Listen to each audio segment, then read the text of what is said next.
بسم اللہ الرحمن الرحیم۔ شروع اللہ کے نام سے جو بڑا مہربان نہایت رحم والا ہے۔ السلام علیکم۔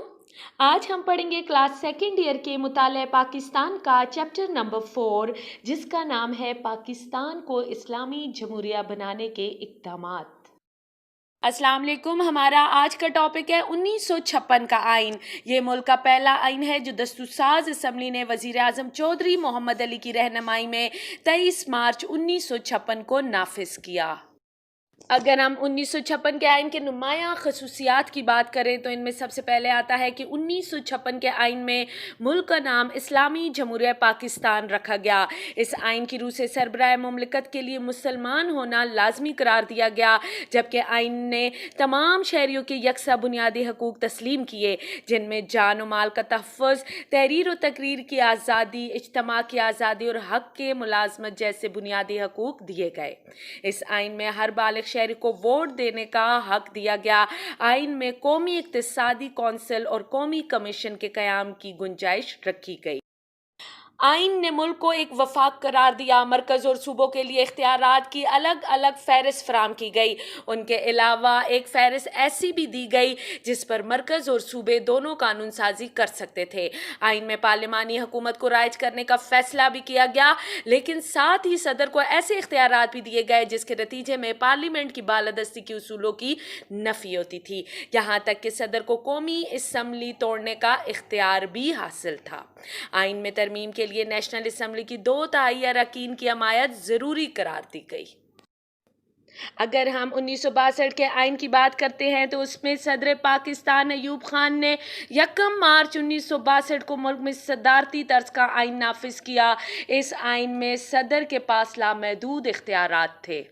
اگر 1962 کے آئین کی خصوصیات کی بات کی جائے تو اس آئین میں ملک کا نام جمہوریہ پاکستان رکھا گیا تھا۔ بعد میں اسمبلی کے ممبران کے اصرار پر اسلامی جمہوریہ پاکستان کر دیا گیا۔ 1962 کے آئین میں شروع میں بنیادی حقوق کا ذکر نہیں تھا، لیکن بعد میں ایک ترمیم کے ذریعے تمام شہریوں کو بنیادی حقوق کی ضمانت دی گئی۔ اس آئین میں سربراہ مملکت کے لیے مسلمان ہونا لازمی قرار دیا گیا تھا۔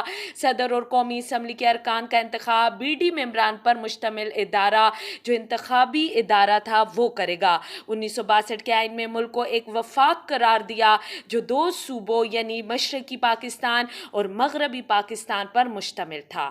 اس آئین میں اردو اور بنگالی کو قومی زبانیں جبکہ انگریزی کو دفتری زبان کی حیثیت حاصل تھی۔ اس آئین کی روح سے ملک میں صدارتی نظام رائج کیا گیا تھا۔ اس کا مطلب تھا کہ اس آئین میں صدر کے پاس لامحدود اختیارات تھے اور یہ طے پایا کہ صدر کا انتخاب 5 سال کے لیے ہوگا۔ اس آئین میں عدلیہ کی آزادی کی ضمانت بھی دی گئی۔ اب ہم پڑھیں گے کہ 1962 اور 1956 کے آئین کے درمیان کیا موازنہ تھا۔ 1956 اور 1962 کے آئینوں میں واضح فرق نظر آتا ہے۔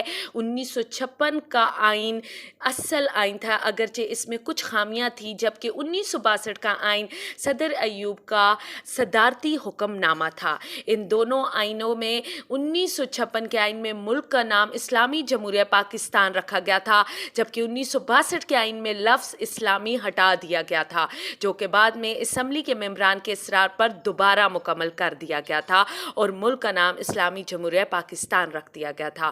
اسی طرح 1956 کے آئین میں بنیادی حقوق کی ضمانت دی گئی، جبکہ 1962 کے آئین میں یہ جو ہے ختم کر دی گئی تھی، لیکن بعد میں اسمبلی کے ممبران کے اصرار پر پھر سے 1962 میں آئین میں بنیادی حقوق کی ضمانت شامل کر دی گئی۔